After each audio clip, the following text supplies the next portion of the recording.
नमस्कार भारतवासियों। इतिहास में कई संत हुए हैं, लेकिन क्या आपने कभी उस महान शिवभक्त योगिनी के बारे में सुना है, जिनके त्याग और तपस्या से कश्मीर की घाटियों में और रौनक आ गई। आज हम बात करेंगे 14वीं शताब्दी की उस महान क्रांतिकारी महिला लल्लेश्वरी देवी की, जिनका जीवन एक कठिन अग्नि परीक्षा था और जिनकी मृत्यु ने कबीर की तरह ही एक ऐसा चमत्कार दिखाया जिसने धर्म की दीवारों को एक नया मोड़ दिया। कैसे एक साधारण विवाहित स्त्री कश्मीर की सबसे बड़ी योगिनी बनी लल्लेश्वरी देवी, और संत कबीर की मृत्यु के पीछे का वो सच क्या है, रहस्यमय, इसे हम क्रमशः जानेंगे। कश्मीर की महान शिवभक्त और योगिनी लल्लेश्वरी जी का पूरे जीवन चरित्र क्रमशः हम जानने का प्रयास करेंगे और कश्मीरी शैव दर्शन में उनका क्या योगदान रहा। 14वीं शताब्दी का कश्मीर राजनीतिक उथल पुथल से गुजर रहा था। एक तरफ प्राचीन शैव मत की जड़ें थी तो दूसरी तरफ सूफी मत का प्रवेश हो रहा था। ऐसे समय में एक महिला का उदय हुआ जिसने समाज की रूढ़ियों को तोड़कर अध्यात्म का एक नया मार्ग बनाया, जिन्हें हिंदू लल्लेश्वरी देवी कहते हैं और मुसलमान लाल आरिफा और पूरी दुनिया लाल देव के नाम से जानती है। वह केवल एक कवयित्री ही नहीं बल्कि साक्षात शिवभक्त की प्रतीक थी। लल्लेश्वरी जी का जन्म सन 1320 ईस्वी के आसपास श्रीनगर के पास पांद्रेथन में हुआ था। उनके जन्म के समय से ही ज्योतिषियों ने भविष्यवाणी की थी कि यह कन्या साधारण नहीं होगी। बचपन से ही उनमें वैराग्य के लक्षण थे। उनके परिवार ने उन्हें सिद्ध श्री कंठ के पास भेजा। वहाँ उन्होंने त्रिकदर्शन यानी कश्मीरी शैव दर्शन की शिक्षा ली। 12 वर्ष की आयु में ही उनका विवाह पामपोर के एक साधारण परिवार में हुआ। उनके पति का नाम अक्सर लोग सोन पंडित बताया जाता है, सोन पंडित के नाम से जानते हैं। यहीं से उनके जीवन की सबसे बड़ी कठिन परीक्षा शुरू हुई। उनकी सास उनसे ईर्ष्या करती थी। लल्ला की थाली में पहले एक बड़ा चपटा पत्थर रखा जाता और उस पर चावल की एक पतली परत चढ़ा दी जाती। लल्ला भूखी रहती फिर भी किसी से शिकायत नहीं करती थी। एक बार लल्ला नदी के से पानी का घड़ा सिर पर रखकर आ रही थी। उनके पति ने शक के कारण उन पर डंडा मारा जिससे घड़ा टूट गया, लेकिन चमत्कारिक रूप से पानी उनके सिर पर एक ठोस आकार में बना रहा और घड़े का एक टुकड़ा भी नीचे नहीं गिरा।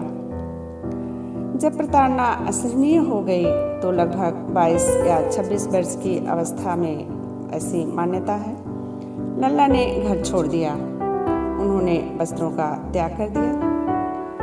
उनके लिए पूरा ब्रह्मांड ही उनका वस्त्र था। जब समाज ने उन्हें ताना मारा तो उन्होंने प्रसिद्ध उत्तर दिया, मैं लज्जा उससे करूं जो पुरुष हो। इस संसार में शिव के अतिरिक्त और पुरुष कहाँ है। उन्होंने जंगलों में रहकर प्राणायाम और कुंडलिनी योग का अभ्यास किया। वह कश्मीर के गांव-गांव घूमकर लोगों को जागरूक करने लगी। लल्ला ने अपने उपदेश कश्मीरी भाषा में दिए। उनकी बाणी आज भी कश्मीरी संस्कृति का प्राण है। उनके दर्शन का सार है, उन्होंने कहा, भगवान को मंदिर या मस्जिद में मत ढूंढो, शिव तो हर कण में बसा है। हिंदू और मुसलमान में भेद यानी आपस में भेद मत करो। अपने वाक में उन्होंने कहा, शिव छुई थल थल ठाने मो जान हिंद ता मुसलमान, यानी शिव तो हर कण में बसा है, हिंदू और मुसलमान में भेद मत करो।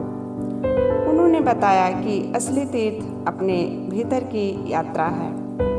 लल्ला का प्रभाव इतना था कि कश्मीर के सबसे बड़े सूफी संत नंद ऋषि यानी शेख नूरुद्दीन वली उनके मुरीद बन गए। एक लोक कथा है। लोक कथा के अनुसार जब नंद ऋषि का जन्म हुआ और उन्होंने माँ का दूध नहीं पिया, तब लल्ला ने उन्हें अपनी गोद में लिया और उनके कानों में ज्ञान फूंका, जिसके बाद उन्होंने दूध पीना शुरू किया। लल्ला ने ही कश्मीर में ऋषि परंपरा की नींव रखी। लल्लेश्वरी ने लगभग 1392 ईस्वी में अपना शरीर त्यागा। उनके मृत्यु के समय भी एक अद्भुत घटना हुई। कहा जाता है कि हिंदू और मुसलमान उनके अंतिम संस्कार को लेकर विवाद करने लगे, लेकिन जब वह चादर उठाई गई जिसके नीचे उनका पार्थिव शरीर था, तो वहाँ केवल महकते हुए फूल मिले। उन फूलों को दोनों धर्मों ने आपस में बांट लिया। लल्ला खेचरी मुद्रा और ओंकार की ध्वनि पर लल्ला ने बहुत बल दिया। उन्होंने उस समय की पितृसत्तात्मक सोच को चुनौती दी, जो किसी महिला के लिए उस दौर में असंभव था। कश्मीरी साहित्य की पहली कवयित्री होने के नाते उन्हें कश्मीर की मीराबाई भी कहा जा सकता है। यहाँ एक बात रहस्यमयी है। लल्लेश्वरी और कबीर मृत्यु के चमत्कार की समानता हम देखेंगे कि लल्लेश्वरी 14वीं सदी और कबीर 15वीं सदी दोनों ने अपने समय के कट्टरपंथ और धार्मिक भेदभाव को चुनौती दी थी। उनके महाप्रयाण यानी मृत्यु की घटनाएं लगभग एक जैसी हैं। लल्लेश्वरी का महाप्रयाण मृत्यु, जब लल्लेश्वरी का अंत समय आया तो वह बीज बेहारा यानी कश्मीर के पास एक स्थान पर थी। लोक कथाओं के अनुसार उनके मृत्यु के बाद हिंदू और मुसलमान अनुयायियों के बीच विवाद छिड़ गया। हिंदू उनका अंतिम संस्कार, दाह संस्कार करना चाहते थे, मुसलमान उन्हें दफनाना चाहते थे, क्योंकि वह उन्हें लाल आरिफा यानी एक महान सूफी संत मानते थे। कहा जाता है जब उनके पार्थिव शरीर से कपड़ा हटाया गया तो वहाँ उनके शरीर की जगह सुगंधित फूलों का एक ढेर मिला। दोनों समुदायों ने उन फूलों को आपस में आधा आधा बांट लिया और अपनी अपनी रीति से उनका अंतिम सम्मान किया। यह एक आध्यात्मिक रहस्य ही है। इसी तरह हम देखेंगे कबीरदास की मृत्यु के समय भी बिल्कुल यही स्थिति पैदा हुई थी। कबीर ने जानबूझकर मगहर को अपनी मृत्यु के लिए चुना था, ताकि वह उस अंधविश्वास को तोड़ सके कि मगहर में मरने वाला नरक जाता है। हिंदू राजा वीर सिंह बघेल और मुस्लिम नवाब बिजली खान अपनी अपनी सेनाओं के साथ आमने सामने थे। हिंदू कबीर को जलाना चाहते थे और मुसलमान दफनाना चाहते थे। जब कबीर के शव से कफन हटाया गया तो वहाँ भी फूलों का ढेर मिला और उन फूलों को आधा आधा बांटकर एक तरफ मजार और दूसरी तरफ समाधि बनाई गई, जो आज भी मगहर में साथ साथ है। लल्ला और कबीर दोनों ने जीते जी कहा था कि ईश्वर एक है। उनकी मृत्यु के चमत्कार ने यह साबित कर दिया कि जब आत्मा परमात्मा में मिल जाती है तो सारे भेद मिट जाते हैं। ये था कश्मीर की उस पावन चेतना का जीवन, जिन्हें दुनिया ने कभी लल्लेश्वरी कहा तो कभी लाल देव तो कभी लल आरिफा। इतिहास खुद को दोहराता है। जो चमत्कार कबीर ने दिखाया वही अलौकिक दृश्य उससे पहले कश्मीर की धरती पर लल्लेश्वरी ने रच दिया था। इन्हें कश्मीर की मीरा भी कहा जा सकता है।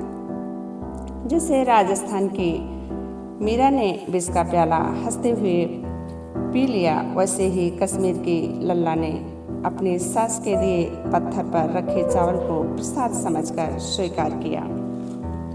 भाइयों एवं बहनों, हमारी यह प्रस्तुति कश्मीर की लोक कथाओं, प्राचीन ग्रंथों और विद्वानों द्वारा संकलित लल्ला वाक पर आधारित है। हमारा उद्देश्य उस महान चेतना के जीवन को जन जन तक पहुंचाना है। तो भाइयों एवं बहनों, इस वीडियो को अधिक से अधिक लोगों में शेयर करिए। जिन्होंने मानवता और प्रेम का संदेश दिया, उसकी आज हर जीवन में जन जागृति के लिए हर व्यक्ति को जानना जरूरी है। तो इस वीडियो को अधिक से अधिक लोगों में शेयर करिए।